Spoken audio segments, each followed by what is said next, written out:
Hello friends, भाई बहन, mummy blog में सभी का स्वागत करती हूँ। उम्मीद करती हूँ अच्छे हेल्थ में होकर परिवार का ख्याल भी रखते होंगे। तो राधिका की मम्मी, आपने जो भी कहा टू द पॉइंट कहा और बिल्कुल सही कहा। ये समर इसी लायक है और ये यही सब कर सकता है, कभी रोशनी, कभी गुनगुन और या रील्स बना रहा है। और इसको समर की मम्मी को आप लेके आए हो, समर की मम्मी को लाना है या नहीं लाना एक ही बराबर है।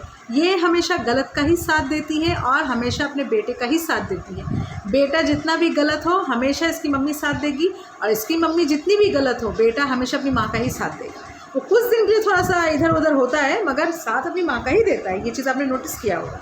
दूसरी बात है, गुनगुन मैडम अपने पति को तो जेल में भेज दी हैं, यहाँ रील्स बना रही है समर के साथ इंस्टाग्राम के लिए। तो समर जी, आपकी बीवी आपको भगवान ने एक दिया है, आप अपनी इतनी खूबसूरत बीवी है राधिका, आप उसके संग ना रील्स बना के आपको गुनगुन के संग रील्स बनाना है। आपको रील्स बनाना है, बनाओ। पार्क में बनाना है वो भी बनाओ, पार्क में क्यों, बाथरूम में भी रील्स बनाओ, मगर अपनी बीवी के संग राधिका के संग बनाओ।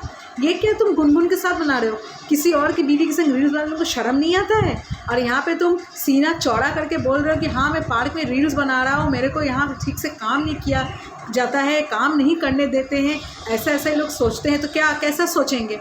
ठीक ही तो उन्होंने कहा, सबको मालूम है दामाद गुलछर्रे उड़ा रहा है। तुम राधिका के घर के सामने ही पार्क में जाके ये सब रील्स बना रहे हो। दिल्ली में और पार्क नहीं है, तुम्हारे खुद के घर के सामने ही पार्क है, राधिका की मम्मी ने कहा, तो तुम वहाँ क्यों नहीं बनाते हो? तुमको इतना ही करना है, तुम वहीं क्यों कर रहे हो? क्यों कर रहे हो? क्योंकि तुमको अब गुनगुन का मिल गया है फ्लैट, उसके बन गए हो तुम मालिक। अब तुम चाहते हो गुनगुन भी तुमको मिल जाए ताकि वो फ्लैट वापस तुमको उसके पापा को देना ना पड़े। आज नहीं तो कल तो देना ही पड़ेगा। और अंकित को आ गया है होश फ्रेंड्स। अंकित को अगर पता चलेगा कि फ्लैट समर की मम्मी के नाम में है, तब तो वो अपने पापा को तो लगता है गोली मार देगा और गुनगुन को तो अलग मारेगा, तो वो अलग है। पर यहाँ पे समर एक पन दो काज कर रहा है। समर की चालाकी है यहाँ पे, वो अपने प्रॉपर्टी को अपने हाथ से जाने नहीं देना चाहता, इसलिए वो गुनगुन को पटाने में लगा है। गुनगुन तो पटी ही हुई है, उसको पटाना क्या है, वो तो बनना चाहती है फिर से समर की बच्ची की माँ।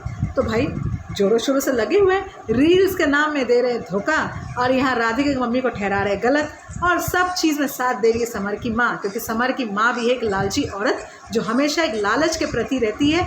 और यहाँ पे जो तुम लोग बोल रहे हो कि राधिका से शादी करके गलती की, राधिका ने तुमसे शादी करके तुम्हारे पर एहसान किया, तुम्हारे ऊपर शादी करके तुमसे, उसने बहुत बड़ी गलती की। उससे तो शादी नहीं करनी चाहिए थी, उससे तो और भी लड़के मिलते हैं, मगर तुम माँ बेटे इतने बेशर्म हो। यहाँ पे उल्टा पुल्टा सब डिप्रेशन का नौटंकी करके एक लड़की को तुम लोगों ने फंसाया है, उससे तुम्हारे ऊपर अडल्ट्री का केस करना चाहिए। राधिका की मम्मी को मैं एक ही चीज़ बोलना चाहूँगी, आंटी जी समर को छोड़ना मत, अडल्ट्री का केस इसके ऊपर दर्ज करो और इसको जितना हो सके आप लोग अच्छे से फंसा के फिर डिवोर्स दो, ताकि इसको सारा मेंटेनेंस राधिका को देना पड़े, तभी ये आदमी सबक सीखेगा, नहीं तो नहीं सीखेगा। चलिए देखते हैं क्या होता है आगे। जिसको ब्लॉग अच्छा लगा प्लीज़ एक लाइक ज़रूर कीजिए, चैनल में प्लीज़ सब्सक्राइब जरूर कीजिए। तब तक के लिए बाय बाय।